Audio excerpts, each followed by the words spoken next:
खेलो India कार्यक्रम किया जा रहा है। प्रधानमंत्री नरेंद्र मोदी बिहार आ रहे हैं। बिहार में कई देश के खिलाड़ी पहुंचेंगे, कई राज्य के कोच पहुंचेंगे, कई ऐसे ऐसे कलाकार पहुंचेंगे जो बिहार में एक बड़ा कार्यक्रम नीतीश कुमार कर रहे हैं। लेकिन सवाल ये है कि आज नीट की बड़ी परीक्षा जो है वो हो रही है। जिस एरिया में ये आयोजन किया जा रहा है, कंकड़बाग का इलाका है। और यहाँ पर जो है पिछले बार जो हालात हुए उसके बाद सबक सीखने के बाद जो है इस बार का एग्जाम में भी जो है बिहार में एक बड़ा जो कार्यक्रम आयोजन कर दिया गया, इसमें अभ्यर्थियों के आने जाने की समस्याएं उत्पन्न हो गई। हमारे साथ पूर्व IPS अधिकारी अमिताभ कुमार दास जी हैं। सर, कैसे देखते हैं इस कार्यक्रम में का आयोजन तो किया गया, लेकिन प्रधानमंत्री के स्वागत में बैरिकेटिंग इतनी की गई कि आज नीट के कई अभ्यर्थियों को, जिनकी परीक्षा 1:30 बजे से थी और 5 बजे उनको छूटना था, उनको काफी आने जाने में समस्या हो रही है। नहीं, ये बहुत ज्यादा संवेदनहीनता है। देखिए, खेलो इंडिया से मुझे नहीं एतराज है, ठीक है, खेलो इंडिया, कूदो इंडिया सब अपनी जगह पर ठीक है। लेकिन इतनी ज्यादा बैरिकेडिंग जो आप VIP मूवमेंट के नाम पर करते हैं और उसमें बच्चे पहुंच नहीं पाते हैं परीक्षा केंद्र पर, या उनको रूट बदलना पड़ता है, रास्ता बदलना पड़ता है, ये तो बहुत गलत बात है। अब मैं नहीं जानता हो, शाम तक मुझे मालूम हो जाएगी, लेकिन कई बच्चों का हो सकता है इसमें परीक्षा मिस कर गई हो, या फिर वो इतना ज्यादा मतलब टेंशन में आ गए हों, तनाव में आ गए हों कि वो परीक्षा में ठीक से सवाल हल नहीं कर सके हों। तो ये तो लगता है कि युवा वर्ग के मतलब लिए एकदम संवेदनहीन सरकार है, केंद्र सरकार भी और राज्य सरकार भी। अब देखिए, ये पहली बार ऐसा नहीं हो रहा है। मतलब मोदी जी ने, याद होगा आपको, 2014 में कहा था कि हर साल मैं 2 करोड़ युवाओं को नौकरियां दूंगा। तो 11 साल की सरकार में क्या उन्होंने 22 करोड़ लोगों को नौकरी दी है?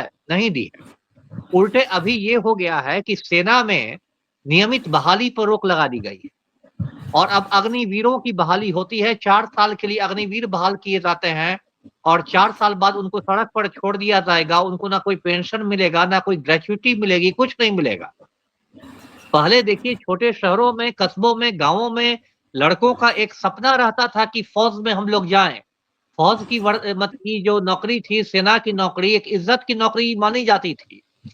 और अब देखिए, मोदी जी ने उन सपनों में पलीता लगा दिया है और अब प्रधानमंत्री कहते हैं कि पकौड़े तलना ही रोजगार है। अरे, आप 75 साल तक कुर्सी से चिपके हुए हैं, 75 की उम्र तक, और अग्निवीरों को 27-28 होते होते आप बेरोजगार कर दीजिएगा, ये कहाँ का मजाक है। रेलवे की बात कीजिए, रेलवे भारत में सबसे ज्यादा नौकरियां देने वाला मंत्रालय हुआ करता था। अब रेलवे में जो रिक्तियां आती है, असिस्टेंट लोको पायलट की रिक्तियां, वो मुश्किल से 5-6 हजार के करीब रहती है। बिहार में भी वही हिसाब किताब है। बिहार में कोई परीक्षा क्या साफ सुथरे तरीके से होती है? नहीं होती है। सिपाही भर्ती परीक्षा होगी, पेपर लीक हो जाएगा। BPSC की संयुक्त परीक्षा होगी, पेपर लीक हो जाएगा। TRE 3 की परीक्षा होगी, पेपर लीक हो जाएगा। पेपर लीक माफिया संजीव मुखिया की पैठ सत्ता के गलियारों में है। और अब देखिए, ये देखिए, बिहार का चुनावी साल है 2025, सबको मालूम है 6 महीने बाद चुनाव होने हैं। और यदि बिहार की भाषा में कहे तो मोदी जी आजकल परख गए हैं, बार बार बिहार आने लगे हैं।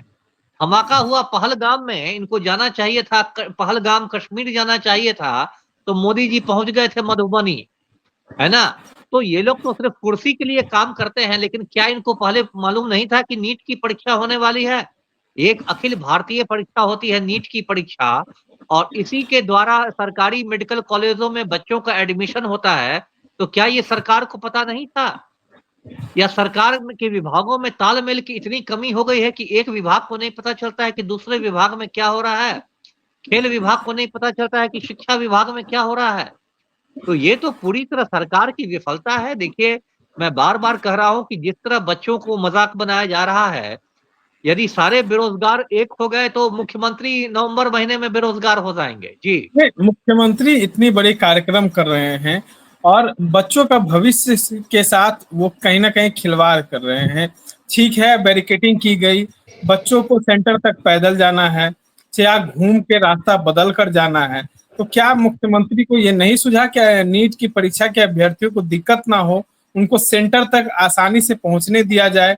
निखिल, ऐसी कुछ नहीं हुआ हमारे साथ। कई तस्वीर जो है, हम लोग भी जब सेंटर तक पहुंचने गए तो हमारी भी गाड़ी रोक दी गई और कहा गया कि यहाँ से आप पैदल जाएंगे, क्योंकि ये इसके बाद जो है जाने की अनुमति नहीं है वाहन को। तो हमने जब सवाल किया वहाँ के पुलिसकर्मियों से तो कहा गया कि नीट के बच्चों को भी यहीं उतरना होगा और यहाँ से वो अपने सेंटर तक पैदल जाएंगे। वही ना है, ये देखिए, एक तो अभी इतनी गर्मी का समय है, ऐसे ही गर्मी में बच्चों की तबीयत खराब हो रही है, उस पर आप उनको पदयात्रा करा रहे हैं, पैदल जाएंगे। बहुत सारे बच्चे दूसरे शहरों से आए होंगे, उनको पटना को उतना आइडिया नहीं होगा।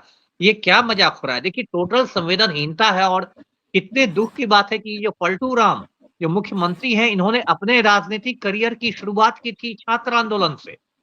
1974 में जो बिहार में छात्र आंदोलन हुआ था जेपी के नेतृत्व में, उसी से पलटू राम ने राजनीतिक पारी की शुरुआत की थी। और आज आप पर सत्ता का इतना नशा चढ़ गया है कि आप बच्चों के लिए बिल्कुल संवेदनहीन हो गए हैं। ये बीपीएससी अभ्यर्थी मांग करते रहे कि हमें 5 मिनट मुख्यमंत्री से मिलने का समय दिया जाए, और उनको 5 मिनट का समय नहीं मिला। तो मुख्यमंत्री को सिर्फ अनंत सिंह और आनंद मोहन की चिंता रहती है। बिहार के बेरोजगार लड़के लड़कियों की भी तो थोड़ी चिंता होनी चाहिए। जी। हम इन तमाम मुद्दों पे चर्चा कर रहे थे। देखिए, नीट का परीक्षा है और इस दौरान पीएम मोदी का स्वागत में तमाम पुलिसकर्मी लगे हुए थे, तमाम जगहों पर बैरिकेडिंग की गई। अभ्यर्थियों को काफी दिक्कतों का सामना करना पड़ा। हमारे साथ बातचीत कर रहे थे पूर्व इस तरह तमाम अपडेट्स के लिए बने रहे। धन्यवाद।